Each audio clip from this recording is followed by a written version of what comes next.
Bonjour les amis, on se retrouve aujourd'hui pour une session de vlog, je crois c'est la 27e, oui la 27e, donc 27e de session de vlog, du vlog Latanor, et nous sommes le samedi 14 septembre 2024. Alors je vous retrouve aujourd'hui, j'ai un certain nombre de choses à vous dire. J'ai à vous parler des lectures que j'ai faites, des lectures en cours, mais au préalable, donc je voudrais juste faire un petit point sur le nouveau format que nous avons mis en ligne récemment, là, le coin des bavards, hein, la discussion autour d'un roman avec, avec Gilles, hein, mon partenaire pour ce format, pour ces lectures communes. Et en fait, voilà ce que je voulais vous dire, c'est que, eh bien, ça accroche pas mal. En fait, les retours sont plutôt bons. Et il y a d'ailleurs eu plusieurs nouveaux abonnés donc à la chaîne. J'espère que ça va se développer, continuer. Et on m'a aussi posé une question, alors qui est revenue plusieurs fois. C'est donc par rapport au texte qu'on présente. On nous demande si on pouvait simplement indiquer quel texte et quel auteur. Donc on va présenter à la prochaine session en fait. Et donc nous n'avons pas encore discuté de ça, mais nous avons quand même déjà discuté du fait que on se met d'accord au moins sur le nom de l'auteur. Alors pour le prochain coin des bavards, donc ce sera l'auteur, il est extrêmement connu, hein, ce sera un auteur de science-fiction. Ce sera un livre de Philippe Cadic. Et à ce moment-là, je vous dirai si pour les prochaines, on vous donnera également le titre. Alors l'argument qui revient, et c'est un argument pertinent, c'est que en fait les demandes permettraient, si on donne le titre aux gens qui veulent nous suivre, aux abonnés qui veulent nous suivre, eh bien de lire l'ouvrage avant qu'on fasse notre session, et du coup ça permettrait aussi d'enrichir les commentaires, d'avoir une discussion peut-être plus approfondie. Alors je vais en parler avec Gilles, hein, il faut qu'on soit tous les deux d'accord. Moi, pour ma part, ça ne me poserait pas de problème, mais j'attends aussi la confirmation du côté de Gilles, et dans ce cas-là, on commencera dès la prochaine fois. Alors avant que j'aille plus loin, faut que je pense à ça aussi. Donc pour la chaîne, eh bien c'est important parce que nous sommes en recherche de visibilité et c'est loin d'être acquis. Et c'est important donc que vous commentiez, que vous likiez, que vous vous abonniez, que vous partagiez. Alors faites-le s'il vous plaît, ça ne vous coûtera pas grand-chose, rien même. Et ça nous aidera, nous, à un peu à grimper dans l'algorithme YouTube. Mais bon, pour l'instant, je sais pas trop ce que bon, on verra. Je ne vais rien dire. Voilà, donc cette annonce, je l'arrête là. Alors aujourd'hui, je voudrais aussi donc vous parler un peu, faire le point sur le recueil de nouvelles, donc la corne d'écume. Alors avec la corne d'écume, je me trouve confronté à un nouveau problème. Oui, c'est un problème qu'il faut que je résolve et que je vais vous présenter. Donc, ça fait déjà 2 fois que j'essaye de faire eh bien, la mise en page, le format, la mise en page, la maquette du recueil. Et ça fait 2 fois que je me suis retrouvé coincé pour différentes raisons qui sont liées en fait à la maîtrise du logiciel. Et je me suis donc simplement rendu compte que bien Word, hein, je fais ça avec Word, Word 2019, eh bien je l'utilise comme disons une grosse machine à écrire, une machine à écrire sophistiquée quoi. Mais c'est largement insuffisant pour pouvoir mettre en forme et réaliser une maquette de livre. Et donc du coup, eh bien, je me suis retrouvé face à des problèmes que j'avais pas vu venir et qui m'ont obligé à recommencer. Là, je vais encore devoir recommencer tout. Donc j'ai décidé, plutôt que de à chaque fois m'énerver et me dire oh bah encore une fois il faut tout recommencer parce que j'en ai marre. Et donc je me suis décidé à, à faire une formation sur le logiciel Word. Et bon, bah là, heureusement, on trouve facilement de nombreux tutoriels sur le net ou sur YouTube. Hein. Et donc, j'ai aussi pu emprunter à un livre, donc je vais me former d'abord. Et peut-être j'aurais dû commencer tout de suite par ça, mais je ne m'attendais pas à ces problèmes. Donc je vais me former pour pouvoir réaliser une maquette solvable, euh, qui fonctionne. Donc eh bien j'avais imaginé que le recueil pourrait être prêt dans un mois, mais là je ne sais pas, je mets en avant donc la formation et ça, tant que je n'aurai pas acquis un niveau suffisant de maîtrise du logiciel Word, je ne, je ne passerai pas à à la maquette du recueil parce que c'est trop pénible à supporter, quoi. Et voilà. Donc je voulais vous dire ça. Alors je vais vous montrer, vous allez voir juste après, il y a quand même eu des petits trucs qui ont été faits que je ne vous ai pas encore montré. Donc d'abord ben, la couverture. Je vais vous mettre juste après la couverture du recueil et en off, je vous mettrai également le texte de la quatrième de couverture. Et là aussi, hein, si vous avez des remarques à me faire, n'hésitez pas à commenter, en particulier sur, bien sûr la quatrième de couverture comme sur la couverture. Alors comme je vous l'ai dit, cette couverture, eh bien, je l'ai voulu atypique, donc ne vous attendez pas à voir quelque chose de courant en fait, de courant, bien que après quelques recherches euh, dans les couvertures de recueils de nouvelles, j'ai vu que c'est dans les recueils de nouvelles que on a la plus grande diversification de couvertures. C'est là qu'il y a le plus de couvertures diverses et différentes.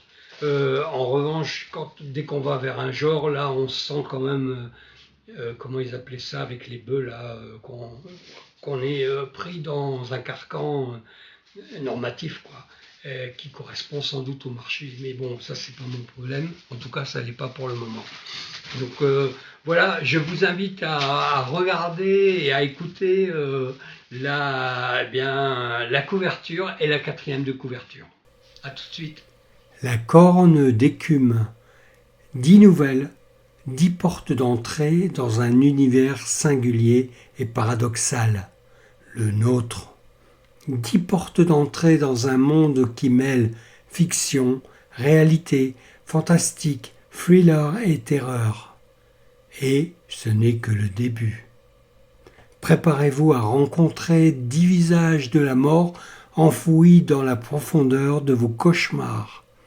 N'ayez crainte cependant, votre traversée des apparences, aussi effrayante puisse-t-elle être, enfantera seulement d'un voyage inédit à travers les mots.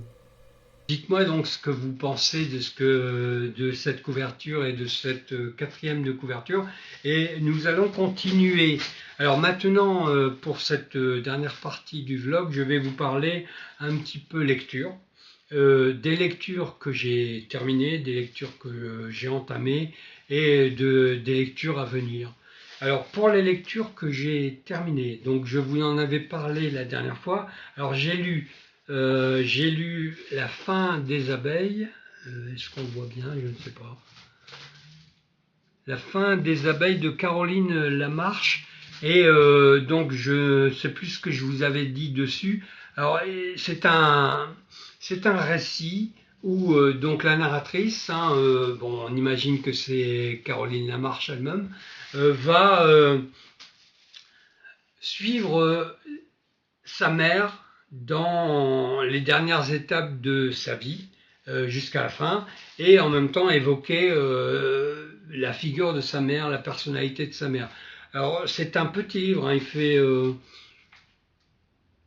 il fait 180 pages, il se lit très très bien, il se lit rapidement, il est poignant, il est touchant, et c'est, comment dire, j'ai envie de dire, c'est le retour de la mère. On découvre à travers sa vie finalement qui est passée ici assez inaperçue qu'en réalité c'est une personne qui a énormément compté, ça s'explique, ça se comprend, qui a énormément compté pour la narratrice. Alors je vous recommande ce petit livre, si si vous souhaitez voir comment on réhabilite un peu ou comment on reconnaît l'importance d'une mère dans la vie de quelqu'un. Voilà, moi personnellement j'ai accroché, comme je vous le disais, c'est assez poignant et c'est assez. Au niveau de l'écriture, c'est très simple, il n'y a pas une recherche de complexité stylistique, ça se lit très bien et c'est très ancré dans le vécu. Ouais,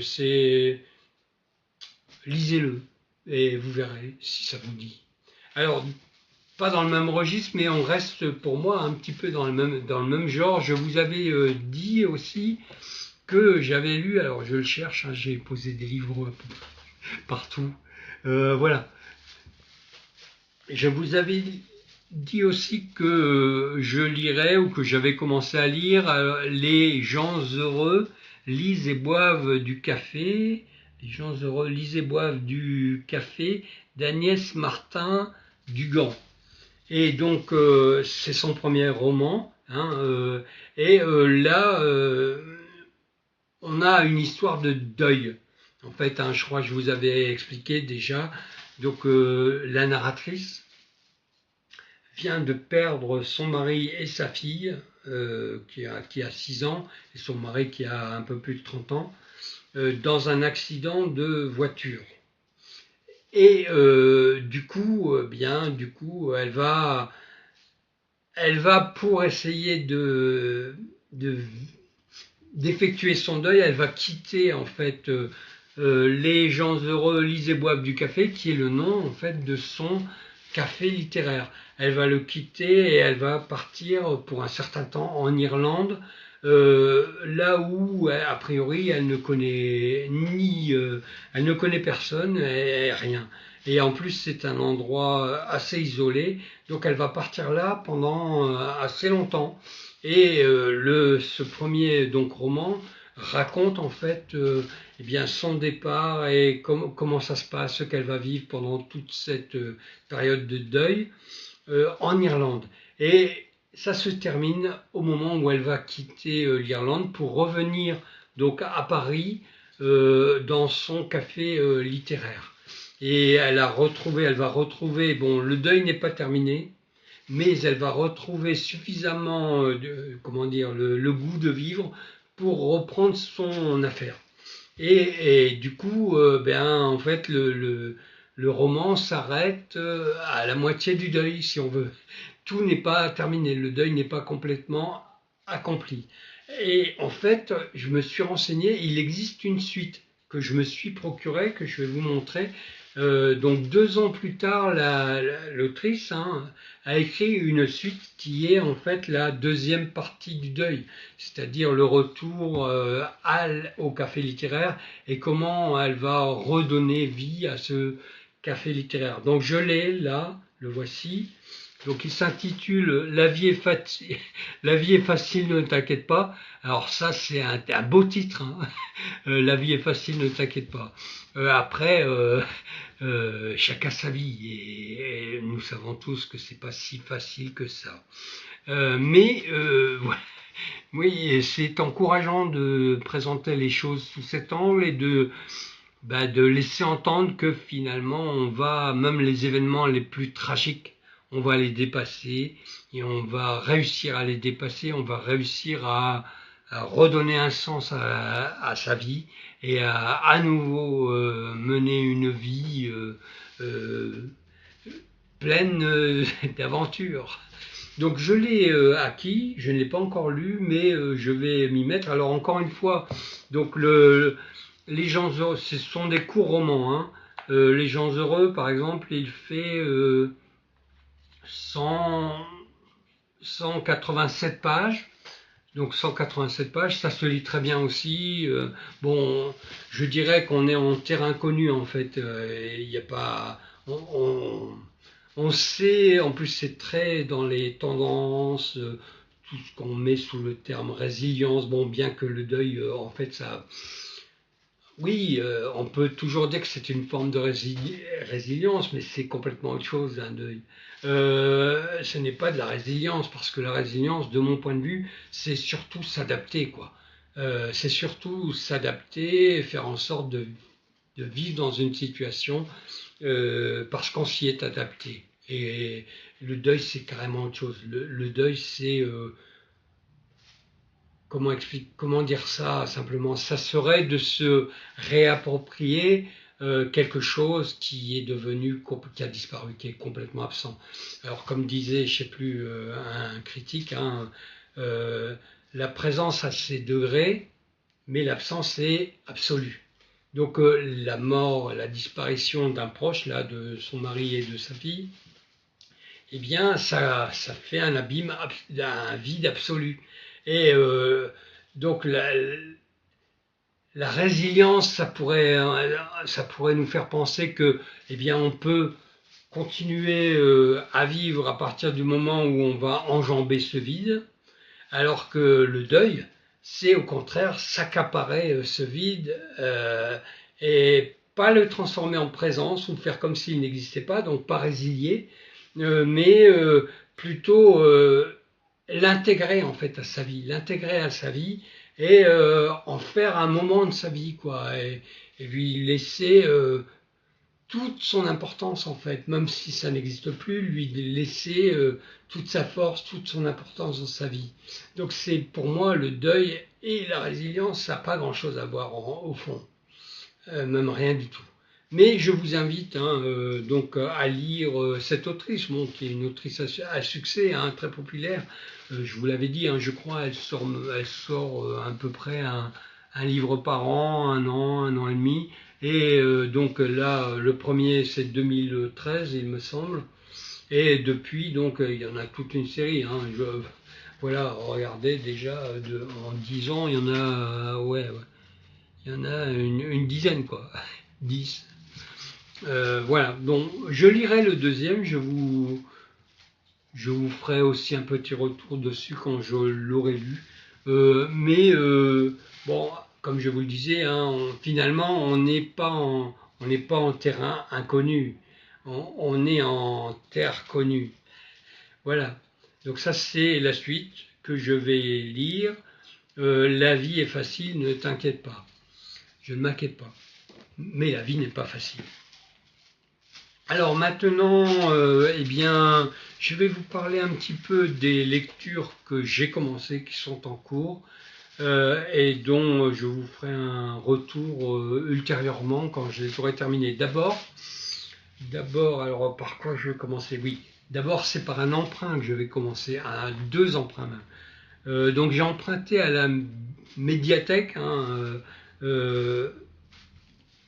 j'espère que vous le verrez bien. J'ai emprunté à la médiathèque Sherlock Holmes et les ombres de Shadwell, et l'auteur s'appelle James Lovegrove. Alors James Lovegrove, il a été connu pour un roman qui est lui, j'en ai déjà entendu parler, en particulier. Alors c'est Bullish Bookish, qui s'appelle plus Bullish Bookish, qui s'appelle Tenebris Somnia maintenant, sa chaîne, hein, ça c'est pas son nom, sa chaîne ne s'appelle plus Bullish Bookish, mais elle s'appelle Tenebris Somnia, je crois.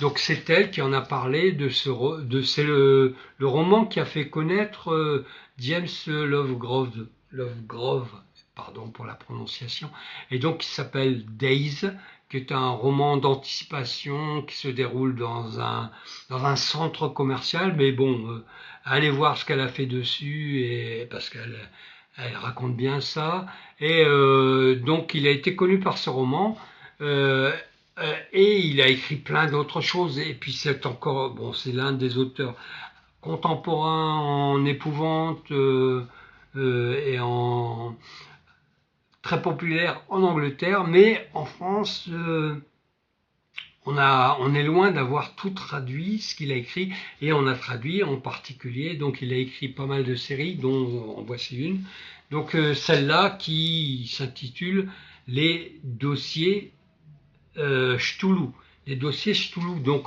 rien que ça, on sait déjà qu'on va être à la fois donc avec le nom Sherlock Holmes et les dossiers Cthulhu, qu'on va avoir la rencontre de deux univers fictionnels, l'univers holmésien, Sherlock Holmes, et l'univers Lovecraftien, donc les grands anciens Cthulhu. Alors j'ai commencé à lire ce roman, je ne vais pas vous en parler maintenant parce que je ne le ferai que quand j'aurai tout lu, mais je suis assez bien avancé. Alors il y a donc, je suis à la page 195 et il y a 356 pages, donc je suis un peu plus de la moitié, et ça se lit très bien. Alors le principe, eh bien en fait, l'idée c'est simplement que voilà, James Lovegrove se met en scène comme un éditeur qui reçoit des manuscrits cachés, perdus, oubliés, qui reçoit quelques manuscrits écrits de la main du docteur Watson, où Watson va raconter des enquêtes à caractère surnaturel, et en particulier des enquêtes à caractère Lovecraftien. Donc, donc il y a 3 romans, hein, il reçoit 3 textes, 3 manuscrits. Donc il y a Les Ombres de Shadwell. Shadwell, c'est un quartier de Londres. Ensuite, il y a, donc que j'ai emprunté également à la médiathèque, il y a, alors je ne sais pas si, oui, peut-être là vous voyez mieux, il y a donc toujours Sherlock Holmes et les monstruosités, c'est embêtant que c'est tout petit, et les monstruosités du Miskatonic. Bon, là aussi, Miskatonic, ça résonne Lovecraft. Et il y en a un troisième qui est sorti. Alors je l'ai, mais celui-là je l'ai acheté parce il était sorti en poche, et par contre je ne sais pas où je l'ai mis. Je ne sais pas, bon ben je vous le montrerai plus tard parce que je ne sais pas où je l'ai mis. Voilà, donc j'ai emprunté ça, je lis ça, j'en suis à celui-là, j'enchaînerai avec le suivant. Donc je lirai également La vie est facile, ne t'inquiète pas. Et ce que je suis en train de lire également, alors ça c'est ma lecture du matin au petit déjeuner, enfin au petit déjeuner, oui, quand je termine le café tranquillement. Et je lis donc un roman qui s'intitule Le magicien de Colm Tóibín. Alors qu'est-ce que le magicien? Le magicien, c'est le surnom qui était donné à un auteur que vous connaissez sans doute, hein, un auteur donc allemand,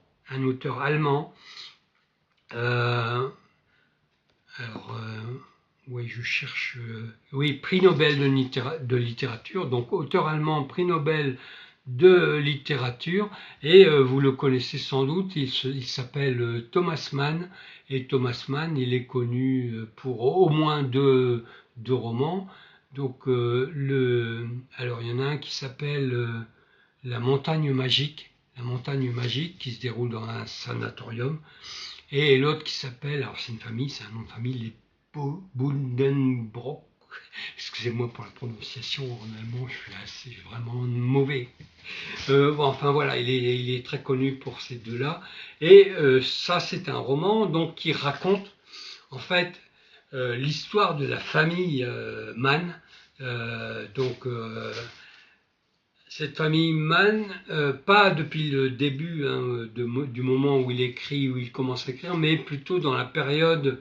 Donc c'est une famille, alors la famille Mann, c'est une famille qui était de grands bourgeois, hein, de gens très riches, juifs, et donc allemands. Donc c'est à peine si j'ai besoin de vous suggérer ce qui va se passer, évidemment. Et comme plein de juifs qui ont vu arriver les nazis au pouvoir dans les années 30 en Allemagne, eh bien ils sont partis. Et c'est ce qui arrive à cette famille, à la famille Mann, qui va donc immigrer dans différents pays jusqu'à aller donc aux États-Unis. Et c'est aux États-Unis qu'ils vont rester. Et donc ça raconte toute cette toutes ces pérégrinations pour échapper, parce que évidemment une fois que les nazis ont le pouvoir, ce qu'ils veulent faire, c'est mettre la main sur Thomas Mann et leurs biens. En plus, c'est quelqu'un de très célèbre.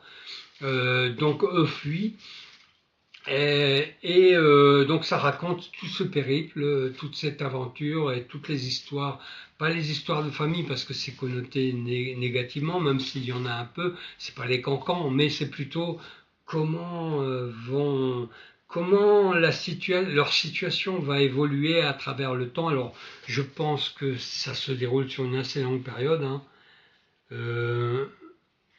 Alors ça se déroule depuis Lübeck, une ville, donc où ils étaient en 1891 et ça va jusqu'à la fin, je crois, hein,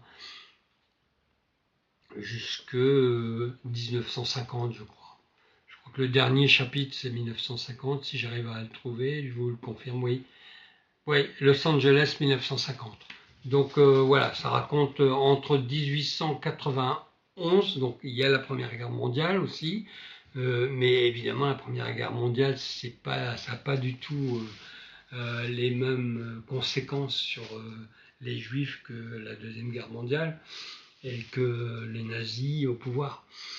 Donc ça raconte tout ça et je trouve franchement, vous voyez, c'est presque un pavé, hein, si on considère la norme, on parle de pavé à partir de 650, quoi.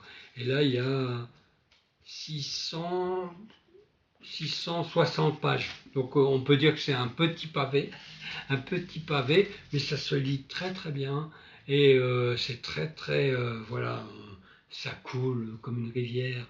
C'est une lecture presque tranquille malgré la situation. Mais c'est une bonne lecture et bon, je ne connaissais pas, hein. Colm Tóibín, je ne connaissais pas du tout. J'ai pris ce livre sur le titre, comme ça m'arrive assez souvent. J'ai pris ce livre sur le titre, Le Magicien, et sans savoir que c'était, je l'ai appris en fait en commençant à lire, sans savoir que c'était le surnom de Thomas Mann. Et j'ai découvert ça et maintenant, bon, alors je ne sais pas, je n'en ai jamais lu. J'ai dû lire un petit peu La Montagne Magique, mais ça m'a pas.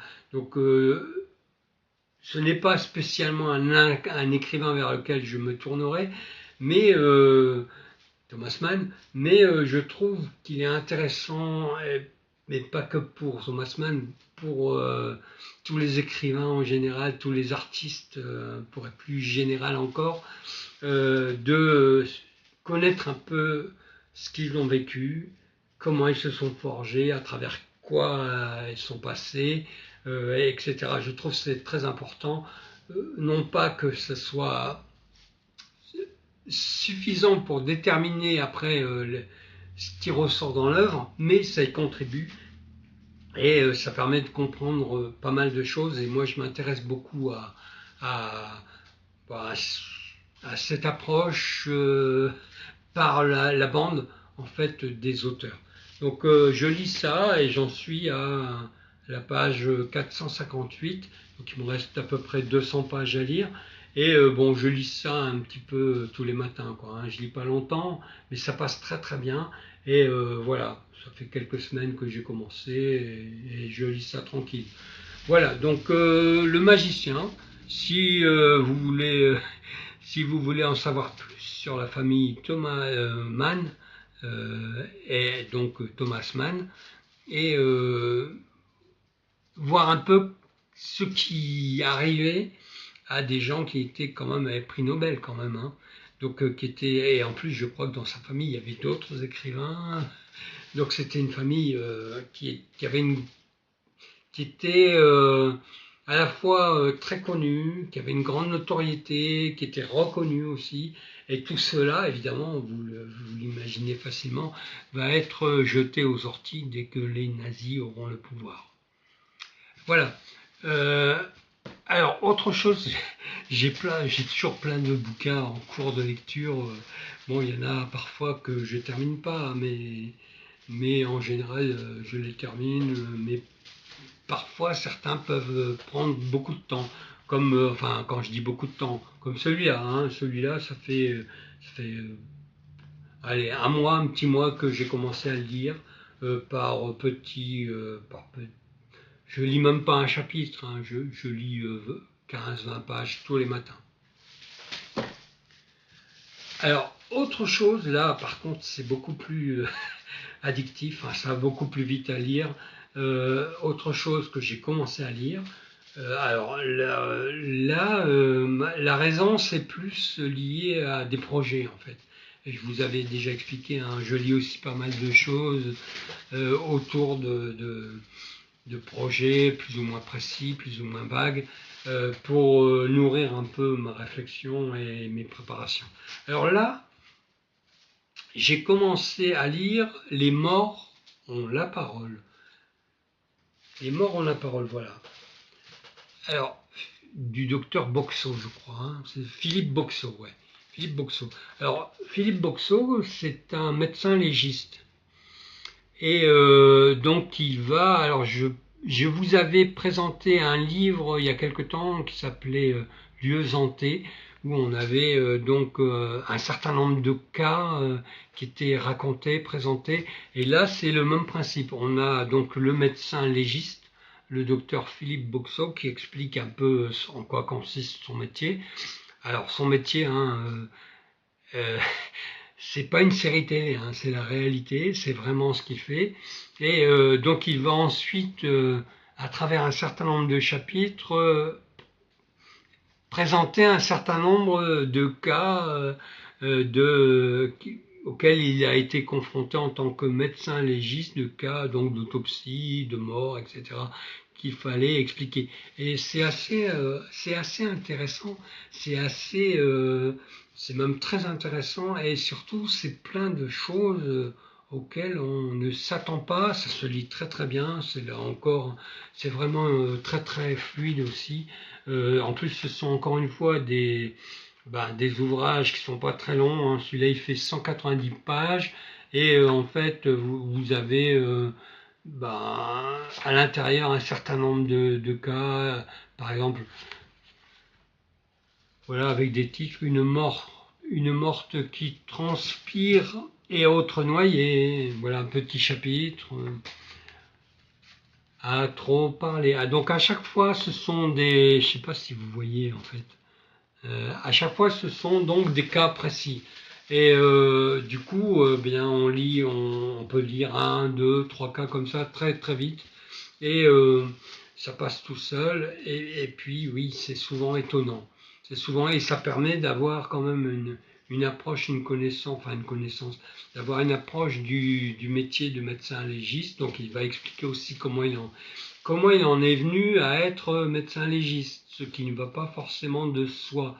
Médecin, bon, pour les viands, ça peut, ça peut s'expliquer facilement, mais euh, aller dans une morgue pour autopsier des cadavres et tenter de reconstituer leur histoire, ça, c'est moins courant.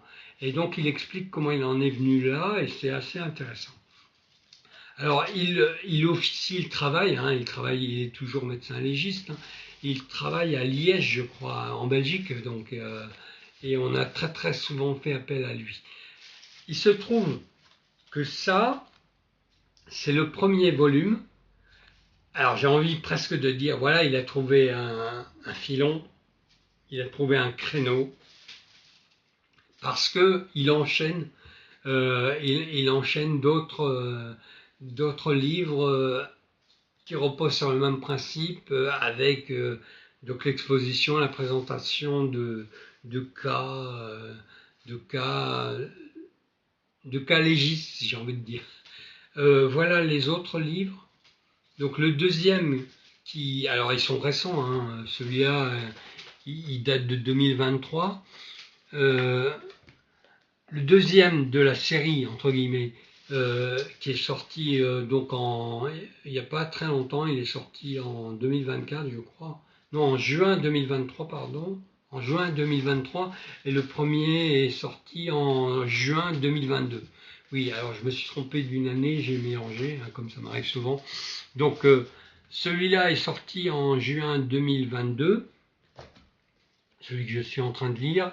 Le suivant est sorti en juin 2023, donc bien, en fait, j'ai décidé de lire tout ce qui sort de lui, là. Et il y en a un troisième là qui est sorti cette année, donc il était prévu pour juin 2024, finalement il a été disponible en août, donc c'est encore très récent, hein, ça fait un mois et demi. Et le voici, La mort en face, donc troisième volume, des récits autour de la mort et autour des cadavres, et comme il est dit dans un titre, des entretiens avec un cadavre, c'est-à-dire la mort en face. Et tout cela est très cohérent, tous les titres sont cohérents. Les morts ont la parole, eh oui, les morts ont la parole, puisque en fait c'est intéressant, il y a un tas d'informations qui permettent d'arriver à des connaissances précises sur les conditions dans lesquelles quelqu'un est mort, hein. Alors évidemment, donc il nous parle de scènes de crime, etc. Il nous les définit d'ailleurs, hein.